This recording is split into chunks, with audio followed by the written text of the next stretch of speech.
আসসালামু আলাইকুম রাহমাতুল্লাহি ওয়া বারাকাতুহু।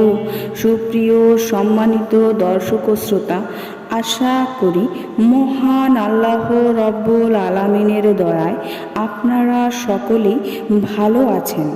আজকে আপনাদেরকে হযরত নূহ আলাইহিস সালামের যুগে একজন মুমিন মহিলার ঘটনা সম্পর্কে আলোচনা করব।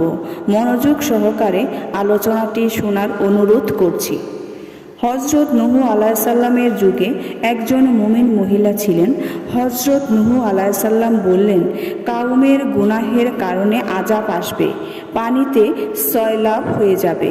ওই মহিলা বললেন, হে আল্লাহর নবী নূহ আলাইহিস সালাম, আমাকেও ওই সময় স্মরণ করিয়ে দিবেন যাতে আমিও নৌকাতে উঠতে পারি, আযাব থেকে বাঁচতে পারি।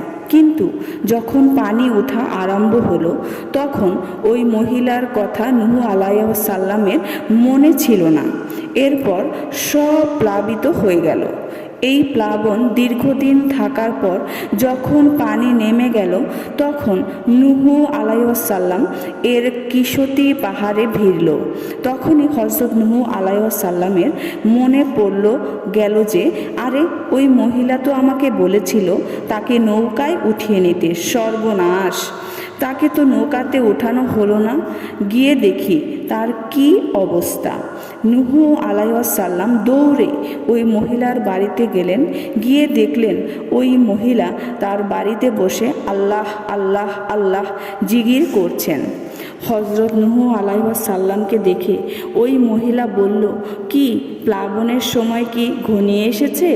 এখনই কি প্লাবন হবে?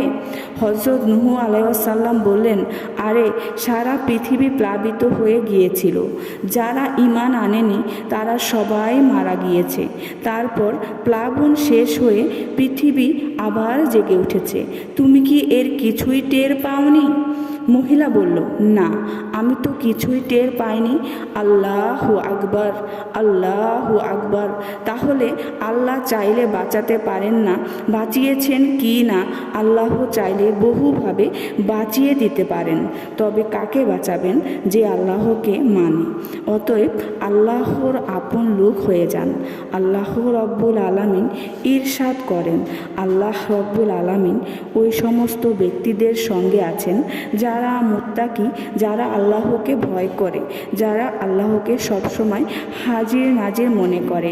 প্রিয় দর্শক শ্রোতাবিন্দু, এই ঘটনা থেকে আমরা শিক্ষা পেলাম একজন মুমিন মহিলা প্লাবিত হওয়ার পরেও তার কোনো ক্ষয়ক্ষতি হয়নি। আল্লাহ চাইলে সব কিছুই সম্ভব।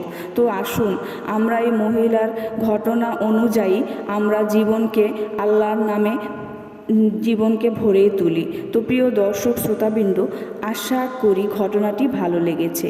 ঘটনাটি যদি ভালো লেগে থাকে অবশ্যই চ্যানেলটি সাবস্ক্রাইব করবেন, লাইক করবেন, কমেন্ট করবেন এবং বেশি করে শেয়ার করে দিবেন। সবাই ভালো থাকবেন।